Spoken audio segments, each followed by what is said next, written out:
de volta aqui no Essência de Ser, um programa feito com muito carinho para você. Como eu falei, hoje nós temos 2 datas pontuais. A primeira foi o Dia Internacional do Idoso, como a gente já conversou. Agora eu quero dizer para vocês que em outubro e novembro a gente tem uma campanha muito forte, muito importante, que é Outubro Rosa e Novembro Azul. Então, o que quer dizer isso? Isso quer dizer que a gente tem que se cuidar. Antigamente, muito nos antigamente, na época da minha mãe, ninguém falava câncer. Era aquela doença ruim. Por que era uma doença ruim? Porque ela não tinha cura, ela não tinha toda a infraestrutura que hoje a medicina oferece para as pessoas. Então, realmente, ela era uma doença ruim que ela não tinha tratamento. Mas hoje você tem muita chance de ficar bem. Hoje nós estamos iniciando Outubro Rosa para mostrar para vocês, através de profissionais, que existem tanto tratamento para prevenção, como cuidados especiais para você que já está com câncer, já fez cirurgia, o que você está passando por um momento assim na família. Então, existem muitas alternativas para que você tenha a sua chance de qualidade de vida, para ser mais feliz. Então, vamos enfatizar esse mês, Outubro Rosa e Novembro Azul. Então, façam prevenção, que isso é muito importante. Então, para fazer essa abertura para nós, hoje nós trouxemos aqui uma fisioterapeuta, que ela chama Cristiane Piazza, e ela já faz esse tratamento, esse acompanhamento a muitas pessoas que fazem tratamento oncológico. Cristiane, obrigada por ter vindo, por ter aceito o nosso convite. Eu que agradeço, Jane, o convite. Boa tarde a todos que estão em casa nos assistindo, né? E vamos lá entender um pouquinho mais sobre a fisioterapia nesse processo de tratamento do câncer, né? Isso, porque, como eu falei, a gente tem muitas possibilidades, né, Cris? Porque tem muitas alternativas, muitos profissionais. Então, a Cristiane ela vai mostrar para nós o quanto é importante o pré e o pós-operatório e o acompanhamento para você ter uma qualidade de vida bem bacana. Primeiro, você é fisioterapeuta. Isso. E trabalha bastante tempo com oncologia. Isso. Desde que me formei há 15 anos atrás, eu tenho atuado nessa área, é a minha paixão, atuo em outras áreas também, mas sempre ali ao redor da oncologia, né? Principalmente, né, a atuação da fisioterapia oncológica ela é muito forte no câncer de mama especificamente, mas é uma especialidade da fisioterapia que aborda todos os tipos de câncer, né? E uma abordagem é totalmente diferente da outra, porque, veja bem, né, nós temos o câncer como definição, mas são mais de 100 tipos de doenças. E cada uma tem as suas particularidades, né, as suas diferenças no tratamento e as consequências, né, desse processo de cirurgia, de quimioterapia, radioterapia. Então, assim, é uma outra realidade que precisaria de um profissional especializado nessa área para atender as necessidades desse pessoal. Então, existe realmente uma necessidade da procura de um fisioterapeuta. Sim. Hoje, a fisioterapia, cada vez mais ela tem uma atuação mais abrangente na oncologia. Hoje ela é reconhecida como uma área de especialidade da fisioterapia. Sim. E com pesquisas, cada vez mais a gente consegue ajudar o paciente nesse processo. Já de início pré-operatório, e aí a gente consegue amenizar muito e muito todo esse processo que é um pouco difícil de passar, mas que tem começo, meio e fim aí, para a gente enfrentar. E como que é a atuação do dia a dia de um fisioterapeuta que trabalha com oncologia? O fisioterapeuta que trabalha com oncologia, ele tem que ter esse conhecimento, essa expectativa de como vai ser o tratamento diante de cada tipo de câncer desse paciente. Então, a gente já imagina se ele vai fazer uma quimioterapia antes, se ele vai passar por um processo cirúrgico, por exemplo, um câncer de cabeça e pescoço, que a gente prevê umas alterações físicas um pouco mais agressivas, às vezes. tanto a fisioterapia como toda a equipe multidisciplinar especializada nessa área já vai começar lá no pré-operatório, assim que ele dá a entrada no serviço, preparando não só a parte física, mas a parte emocional, para a gente poder lidar com algumas alterações que ele vai ter no pós-operatório. E a gente também vai prever o quê? Efeitos colaterais do tratamento, tanto radioterapia como quimioterapia. Hoje é tudo muito controlado, mas existem esses efeitos e graças à equipe multidisciplinar, hoje eles já são mais a menos, né? Dá para tolerar bem um tratamento, quem passa sabe disso, né? Para tudo tem uma medicação, tem uma técnica alternativa, tem uma orientação nutricional, tem um apoio psicológico e assim a gente vai contornando. Então, o olhar do profissional da oncologia, independente da fisioterapia, já é prever algumas alterações para que a gente já comece amenizando o processo para ele não ser muito evidente, muito difícil de ser ultrapassado. É porque, apesar de todo esse aparato, quem tem câncer realmente muda muito a vida das pessoas, porque isso sempre emocionalmente causa transtornos, a pessoa fica abalada. Então, esse cuidado pré-operatório é fundamental, porque não só o fisioterapeuta, como nutricionista, psicóloga, muitos profissionais, porque não é só o médico e o paciente. Então, ele sendo preparado, eles tendo essa visão do que vai acontecer, porque, gente, você vai para uma cirurgia, mas o que será que vai acontecer? Então, essa ansiedade, ela é radicalmente diminuída com esses profissionais que proporcionam um atendimento mostrando como vai ser a cirurgia e como vai ser o pós. Então, esse tipo de ansiedade já diminui bastante, né, Bastante. Cris? E é muito importante. E é exatamente isso que você falou, Jane. Nada como a gente saber como vai sair no pós-operatório. Eu saí com uma dormência, com uma dor, não consegui erguer o braço, não consegui mexer o pescoço, não pude engolir ou comer por um período. Então, assim, se você já conhece isso, imagina o nervosismo de uma pessoa que não tem esse conhecimento, acorda da anestesia e se depara com uma série de alterações. Vai ficar apavorado. Apavora e né, acaba ficando difícil para a equipe, para ele, enfrentar aquele processo. Então, quando a gente pode já orientar e entrar com algumas indicações de cuidados para o pós-operatório imediato, que é aquela fase que ele ainda está no hospital. Sim. Que são, assim, cuidados como no câncer de mama, por exemplo, uma elevação do braço para a gente evitar aquele inchaço pós-operatório mais evidente. Começar alguns exercícios até mais ou menos a altura de 90 graus para a gente não ter um ombro muito preso depois da retirada do dreno, da retirada dos pontos. Então, assim, essa orientação prévia traz muita tranquilidade. Então, a gente já vai orientar alguns cuidados, né? Como vai ser a realidade da paciente no pós-operatório. Então, realmente, a atuação dos profissionais, ela se inicia no pré-operatório e da fisioterapia não é diferente. E é quando a gente já identifica se a pessoa tem alguma alteração de ombro, alguma alteração prévia e já começa a abordar aí para ter uma facilidade no pós-operatório, não ter uma restrição de movimento maior. Então, assim, é muito importante a adesão já no pré-operatório. Porque isso já é um preparo muito importante, que vai facilitar o médico, a equipe e principalmente você que vai fazer a cirurgia.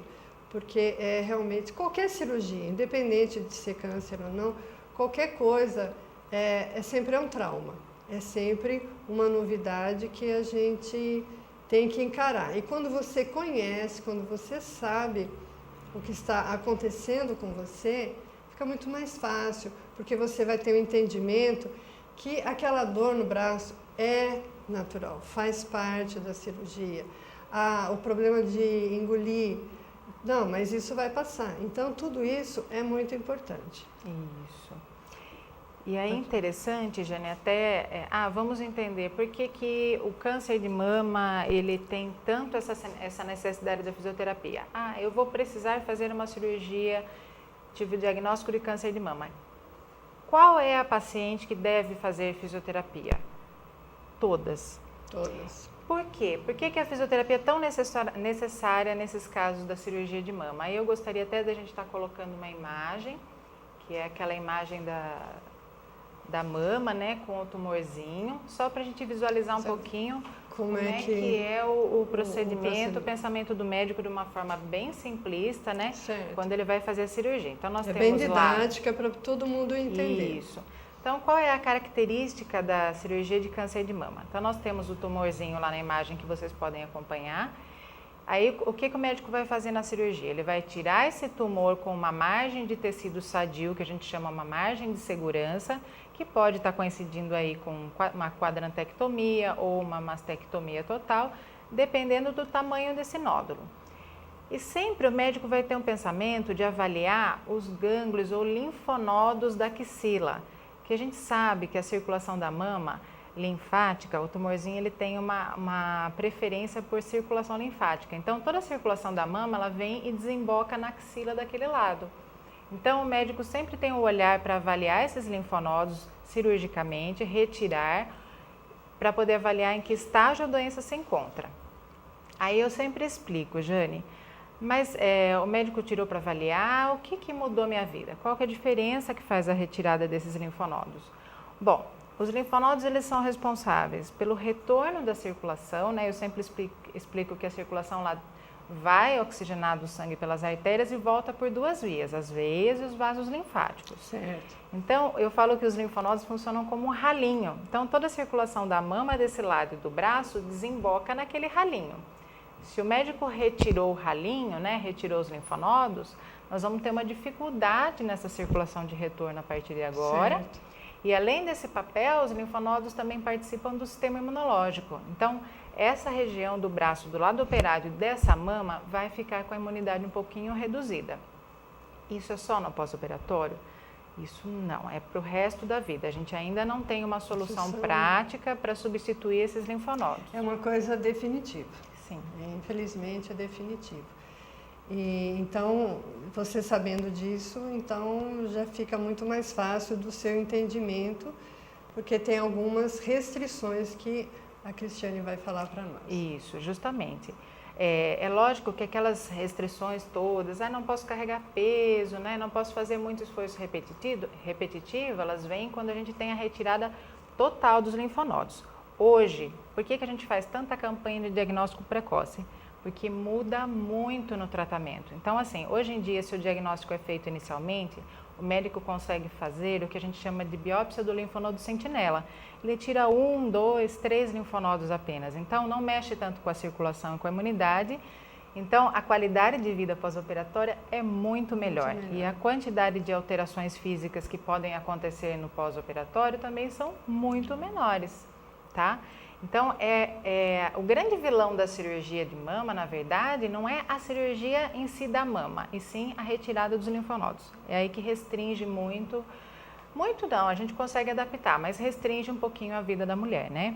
Eu digo mulher principalmente, né? Mas também a gente pode falar que o homem também tem câncer de mama. Câncer de mama. E que a gente já está visualizando nessa foto. Essa imagem. Porque é uma coisa que a maioria das pessoas nem passa pela cabeça que o homem pode ter câncer de mama, mas pode. Então vamos voltar à imagem para a Cristiane. Eu trouxe, inclusive, a gente sabe hoje em dia que o câncer de mama masculino, ele existe, ele representa, é claro, 1% de todos os cânceres, né? É uma incidência baixa, mas ele é presente, e eu trouxe essa foto porque ela exemplifica bem o que pode acontecer num pós-operatório. Então, a gente nota que esse senhor tem uma limitação grande, importante no movimento do braço, já tem uma alteração postural ali compensatória para conseguir abrir. No caso, a cicatriz do tórax, né, o médico tem que retirar a pele, tem que retirar tecido, então ele tem que tracionar esse tecido para fechar, então uma aderência tecidual vai existir mesmo, tá? E no procedimento do esvaziamento axilar, pode até com alguns detalhes. Certo. Se você estava acostumado a limpar a casa, nós vamos voltar devagarzinho no pós-operatório a limpar a casa. Agora, se você não está acostumada, porque afastou no tratamento, vai querer fazer o faxinão, aí é que é o risco de inchar. Claro. Então, a gente brinca um pouquinho, né? O jogo do certo e errado. O que é que vocês acham na primeira imagem, por exemplo, que a moça está carregando uma caixa grandona? Será que pode? Né? Acho que não, porque já é muito peso. Os pesos, o que é peso, né? É muito relativo. Tem gente que pratica musculação, então não é qualquer coisa que é peso. Agora tem pessoas já que não fazem esse tipo de atividade, tem trabalho em escritório. Então, assim, a gente vai manter aquilo que a gente estava acostumado, não fazer aqueles excessos que são tão prejudiciais. A gente tem que lembrar que a gente está num pós-operatório de uma cirurgia grande, importante, então tem que se cuidar. Esse negócio de querer fazer halteres não dá certo. E o mais importante é que essas orientações vão se estender para o resto da vida. Certo. Então, pós-operatório, a gente tem muito mais cuidado os primeiros meses, mas depois a gente também tem que manter. Mas é aí que entra depois a atividade física. Aí a segunda imagem, né? Como é que a gente deve lavar roupa? Sempre fala. Lavar roupa na máquina, né? Evitar torcer na mão, porque quando a gente torce, a gente põe força máxima. Então ali o gatinho entrou na dança e ele entrou na máquina de lavar também. Tadinho. Não pode fazer força. Aí a outra imagem nós temos uma senhora varrendo. Pode varrer? Pode varrer. Qual é a diferença? Fazer isso devagarzinho. Aí, posso rodar a minha casa, passei pano e tal? Pode. Faça devagarzinho, faça com pausas, porque a atividade repetitiva, né? É a que prejudica. Mas se você põe pausa e se você tem paciência de fazer a faxina não num dia só, mas um pouquinho por dia, tá feito. Dá para fazer. Tem gente que gosta de faxinar, pegar um dia e fazer... Desmontar a casa. Desmontar a casa. É extremamente cansativo. Então, assim, nós vamos dividir para qualquer pessoa, um pouquinho por dia. Certo. Eu trabalho como faxineira. Como que nós vamos fazer? Bom, nós vamos estudar esse acompanhamento no pós-operatório. Se é uma casa que você consegue ter uma flexibilidade de variando a atividade, porque você estava acostumado a fazer, não é uma novidade. Então, essa que é a avaliação de cada caso mesmo. Dá para ir voltando devagarzinho. Agora, se acontecer de começar a inchar, de ter um problema mais sério, aí a gente teria que tentar adaptar, né, a função de alguma forma. Cada caso é um caso. Cada caso é um caso. Ali a gente tem um ferro de passar roupa. Pode passar roupa? Pode. Mesma orientação. 3 horas passando roupa? Não, 1 horinha. Por quê? Além de ser uma atividade repetitiva, se você ficar muito tempo, tem a questão do calor. É verdade. Então, o calor, as 2 fotos ali já retratam isso, que se no verão a gente já observa o anel aperta, é porque os vasos dilatam e a gente tem maior extravasamento de líquido, a gente incha no verão mesmo. Certo, tá? Naturalmente. Naturalmente. Então, se eu já fiz uma cirurgia que minha circulação está prejudicada, eu tenho que tomar cuidado, não ficar muito perto de receitas que eu fique ali muito tempo mexendo, evitar sauna, né? Muita exposição a calor, é mais por aí, não tem exageros. Pode passar a próxima? E aí, mais alguns cuidados, acho que pulou uma imagem. Aí. Cuidado, então, a gente orienta. Pode fazer minha hortinha? Pode, mas use uma luva apropriada, tá? Tanto para fazer a horta, como para lidar com produto químico, porque você pode se machucar ou pode ter alergia a algum produto químico, um detergente, uma coisa mais forte. Sempre usar uma luvinha. A cutícula que a gente pede tanto, porque é a continuação da pele, é a proteção. Se você tira, você dá abertura para a entrada da bactéria. Imunidade diminuída, a gente pode ter uma infecção, a infecção incha e lá vem o linfedema. Ali a gente tem uma imagem também de aferir pressão, né? A pressão, quando a gente afere a pressão, garroteia muito o braço, então a gente vai fazer isso do outro lado, nunca do lado operado, assim como injeções, vacinas, acupuntura, nunca nesse braço. E a última foto ali que eu brinquei, né? Que na verdade a obesidade é um dos grandes fatores para desencadear o linfedema. Hoje ela assim, é muito aceito isso já, que é o maior fator desencadeante ali do linfedema. É porque a obesidade atrapalha várias coisas. Para uma pessoa saudável, ela já dá interfere na saúde da pessoa, ainda mais uma que já tem um comprometimento. E aqui é só mais uma ponto negativo da obesidade. Pode passar. Então, além de todo esse... Acho que pulou uma. Então, aqui a gente tem outro momento da fisioterapia que é muito importante, que seria os processos de reconstrução de mama, né? Que pode ser... Que é num pós-operatório Às vezes imediato, às vezes tardio, né? Isso também é variável. Isso, é variável, o médico é que elege quando é o melhor momento para ser feito e a fisioterapia está presente para ajudar na cicatrização, já que muitas vezes é pego retalho de outras regiões, de outra musculatura, então a gente ajuda melhorando a circulação, a cicatrização com a drenagem linfática e reabilita o ombro novamente, tá? Aí é só a ilustração do expansor, que é um dos métodos mais usados hoje para reconstrução, e o retalho do músculo das costas, que é o grande dorsal. Pode passar. Lembrando, né, que aí a fisioterapia completou o seu processo de reabilitação, lá 1, 2 meses após a cirurgia. Pós-operatório mais imediato. Acabou, vida normal? Vida normal. Só que qual é a melhor maneira de prevenir linfedema e inclusive de ajudar a prevenir o câncer, outros tipos de câncer? Atividade física. Então hoje é importantíssimo. É a menina dos olhos, né, do profissional da saúde, é incentivar a praticar atividade física, né? No pós-operatório do câncer de mama, além de você manter seu braço forte, o que protege ele contra qualquer tendinite, alguma coisa que vá lá na frente desencadear um linfedema, você ainda tem os benefícios na parte óssea, porque a mulher não pode fazer reposição hormonal. Então, assim, a parte cardíaca, respiratória, ela foi submetida a químio, a rádio, ficou com fadiga, a gente reabilita tudo isso e ainda previne uma série de outras doenças. Então, aqui é uma foto do pessoal que já passou, né, do grupinho da hidroterapia. Todo mundo feliz. Elas estavam todas contentes muito ali na piscina. Eu ensino até a nadar, a gente faz método de hidropilates e tal. Isso é muito importante. A dança. Isso, aqui já é aquele evento, né, que eu gostaria de estar convidando todas vocês em casa, né, familiares e mulheres que tiveram, homens, o câncer de mama. É um evento que nós fazemos todos os anos, que é o Encontro das Amigas do Peito, é o 13º, e que nós trazemos os profissionais lá do Centro de Oncologia para estar tirando dúvida das mulheres que já passaram pelo tratamento. Certo. Então, esse ano nós vamos fazer lá no hospital mesmo, no anfiteatro, e vai acontecer no dia 15. Gustavo, vamos ver aqui. Isso, no dia 15 de outubro. E aí eu tenho algumas imagens, né, dos outros anos que nós fizemos esse encontro.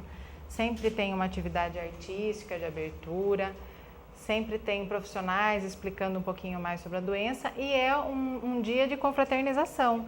Então, um dia, por isso que se chama Encontro das Amigas do Peito, é onde elas podem trocar experiências, né, se encontrar ali eventualmente todos os anos, para tirar dúvidas da doença e para dar o seu testemunho de como enfrentou essa etapa e esse processo. Esse ano ali a gente vai começar às 8h30 da manhã, no dia 15 de outubro, né? Esperamos vocês lá. É uma manhã, vai das 8h30 às 11h. Nós vamos ter uma mesa redonda com os médicos lá da equipe do CEON, né? Do Hospital dos Fornecedores de Cana. E vamos fechar com a palestra da assistente social, que é a Juliana, sobre os direitos da pessoa com câncer. Então, assim, é muito legal, é muito descontraído, vale a pena participar e não tem forma melhor de enfrentar esse processo do que a gente ter esse conhecimento, né, Jane? Com certeza, as Amigas do Peito. Nós temos ainda algumas imagens, né, do pessoal. Olha lá, toda a interação, já são muitos anos, né, são 13 anos de Encontro das Amigas do Peito, então assim, elas já são sócias do clube, né? É uma festividade muito importante. Os palestrantes, alguns médicos lá do Centro de Oncologia. Então, só marcando essa data, marquem na agenda, 15 de outubro. A gente pede para fazer inscrições antecipadas, porque o espaço não é muito grande, nós temos 45 vagas. Então, liga lá no 3403-2801 para estar fazendo sua inscrição. Pode trazer o marido, pode trazer a filha, nada melhor do que o seu familiar junto para entender esse processo, né, Jane? Porque daí é um encontro muito mais aconchegante, muito melhor, muito mais feliz e muito mais amigo. Cristiane, foi um prazer enorme tê-la aqui conosco. Muito obrigada pelas suas explicações, as suas orientações.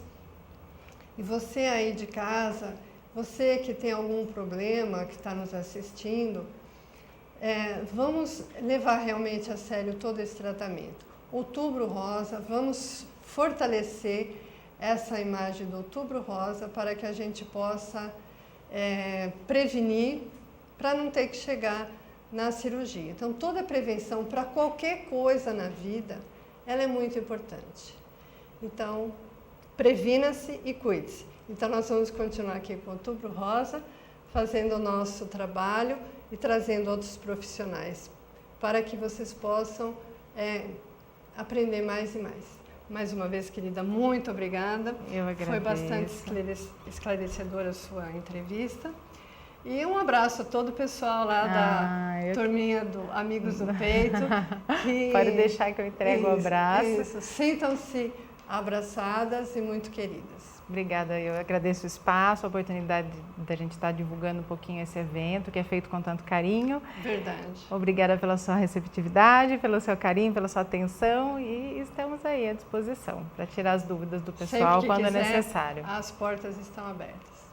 A você do Essência de Ser, nós agradecemos a sua atenção, a sua disponibilidade e a você, turminha Amigas do Peito, o meu abraço sincero, de coração. Muito obrigada, eu sei que vocês estão assistindo. Nosso beijo, parabéns, continue fazendo os eventos e continue sendo felizes. Até!